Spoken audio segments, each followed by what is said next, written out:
నిజంగానే మన సమాజంలో కొన్ని వందల సంవత్సరాల పాటు స్త్రీని అణచివేసిన మాట మాత్రం వాస్తవం. స్త్రీని శారీరకంగా, మానసికంగా, బౌద్ధికంగా అంటే ఇంటెలెక్చువల్ పరంగా ఆమెను కించపరిచిన మాట వాస్తవం. ఆమెను ఒక అంగడి వస్తువుగా చూసిన మాట మాత్రం వాస్తవం. నో డౌట్ అది తప్పే. కానీ దాని వెనకాల పురుషహంకార ధోరణి ఎంత ఉందో సామాజిక పరమైన పరిస్థితులు, ఇతరత్రా పరిస్థితులు అన్నీ ఉంటాయి. అది పక్కన పెడదాం. భారతదేశాన్ని అంటే మనం ఇండియన్ కాంటెక్స్ట్ లో మాట్లాడుతున్నాం. భారతదేశానికి స్వాతంత్ర్యం వచ్చిన తర్వాత ఇంకొంచెం అడుగులు మనం ముందుకు వేసిన తర్వాత గత 15-20 సంవత్సరాల కన్నా ముందు, ముఖ్యంగా 1980లు 90ల ప్రాంతంలో స్త్రీలకు పరిరక్షణకు సంబంధించిన అనేకమైన చట్టాలు మనం తెచ్చుకున్నాం.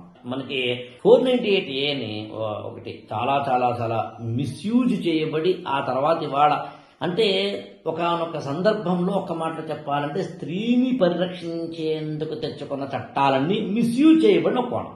అంటే ఎవరినైతే మనం కాపాడాలనుకున్నామో వారు దాన్ని దుర్వినియోగపరిచిన ఒక కోణాన్ని సమాజం చూసింది. ఇంకా రెండవది ఏంటంటే ఇవాళ సమాజంలో చేతనత్వం అనేది పెరిగింది. సోషల్ మీడియా, ఏ సోషల్ మీడియా వల్ల అయితే ప్రమాదాలు ఉన్నాయో ఆ సోషల్ మీడియాలోనే మళ్ళీ గొంతెత్తి మాట్లాడడానికి కూడా అవకాశాలు ఉన్నాయి. ప్రైమ్ మీడియాలో దొరకని ప్లేస్. అందుకని ఇవాళ స్త్రీ వల్ల పురుషుడికి కలుగుతున్న ఇబ్బందుల్ని పురుషుడు గొంతెత్తి చెప్పడం అనేది ప్రారంభించారు. మూడవ కోణం వెరీ ఇంపార్టెంట్ ఏంటంటే ఈ ఛానల్ ని లైక్ చేయండి, షేర్ చేయండి, సబ్స్క్రైబ్ చేసుకోండి.